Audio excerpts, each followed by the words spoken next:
தமிழ் பாதை நேயர்களுக்கு வணக்கம்.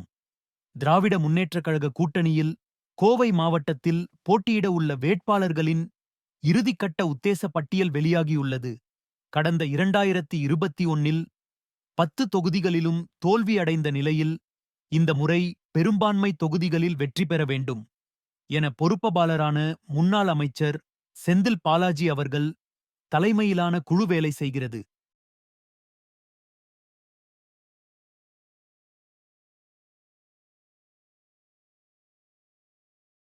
சிங்காநல்லூர் தொகுதியில் கடந்த முறை சிங்காநல்லூரில் போட்டியிட்டு தோல்வி தழுவிய முன்னாள் சட்டமன்ற உறுப்பினர் கார்த்திக் மீண்டும் போட்டியிடுவார் என தெரிகிறது.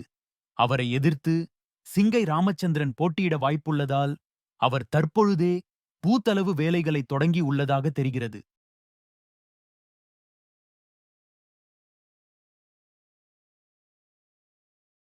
கவுண்டம்பாளையம் தொகுதியில் கடந்த முறை போட்டியிட்ட பையா கிருஷ்ணன் காலமான நிலையில் இந்த முறை அதிமுகவில் இருந்து வந்த முன்னாள் சட்டமன்ற உறுப்பினர் ஆறுகுட்டி அல்லது அவர் மகன் அசோக் பாபு ஆறுகுட்டி போட்டியிட வாய்ப்புள்ளது.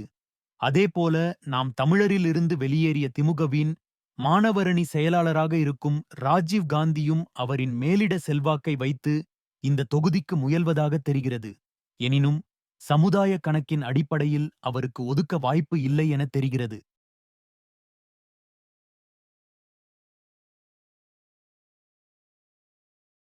சூலூர் தொகுதி கடந்த முறை கூட்டணி கட்சியான கொங்குநாடு மக்கள் தேசிய கட்சிக்கு ஒதுக்கப்பட்டு பிரீமியர் செல்வம் போட்டியிட்டார். இந்த முறை பெரும்பாலும் கூட்டணி கட்சியான காங்கிரஸ்க்கு ஒதுக்கப்பட்டு வி.எம்.சி. மனோகரன் போட்டியிட வாய்ப்புள்ளதாக தெரிகிறது.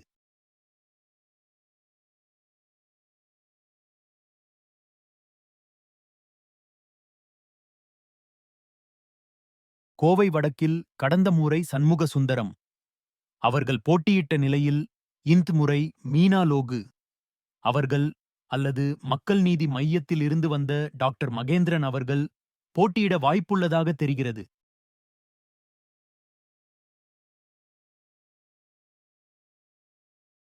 கோவை தெற்கில் கடந்த முறை காங்கிரஸ் சார்பில் மயூரா ஜெயக்குமார் அவர்கள் போட்டியிட்ட நிலையில் அவர் மீது உட்கட்சியில் அதிருப்தி நிலவுவதால் திமுக நேரடியாக போட்டியிட உள்ளது.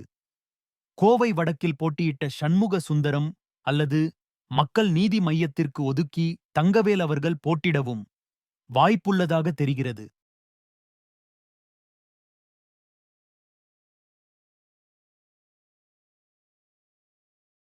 தொண்டாமுத்தூர் தொகுதியில் கடந்த முறை எஸ்.பி. வேலுமணியை எதிர்த்து கார்த்திகேய சேனாபதி போட்டியிட்ட நிலையில் இந்த முறை தொண்டாமுத்தூர் ரவி அவர்கள் அல்லது தற்போதைய துணை மேயர் வெற்றிச்செல்வன் போட்டியிட வாய்ப்புள்ளது. அப்படி அது சரிவரவில்லை என்றால் கூட்டணிக்கு புதிதாக வந்துள்ள எஸ்.டி.பி.ஐ. கட்சிக்கு ஒதுக்க வாய்ப்புள்ளது.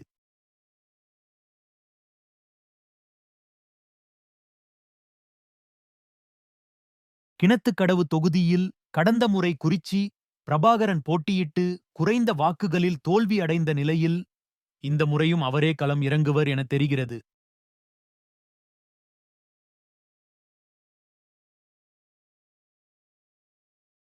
மேட்டுப்பாளையம் தொகுதியில் கடந்த முறை போட்டியிட்ட டி.ஆர். சண்முக சுந்தரம் அவர்கள் மீண்டும் போட்டியிட வாய்ப்புள்ளதாக தெரிகிறது.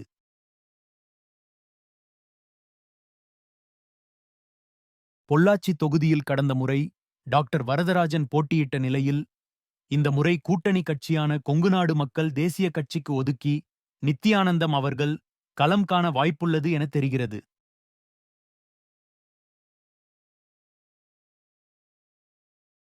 வால்பாறை தொகுதி கடந்த முறை கம்யூனிஸ்ட் கட்சிக்கு ஒதுக்கப்பட்ட நிலையில் இந்த முறை அருந்ததியர் அமைப்பிற்கு ஒதுக்கப்பட வாய்ப்புள்ளது அல்லது திமுக நேரடியாக போட்டியிட வாய்ப்புள்ளது.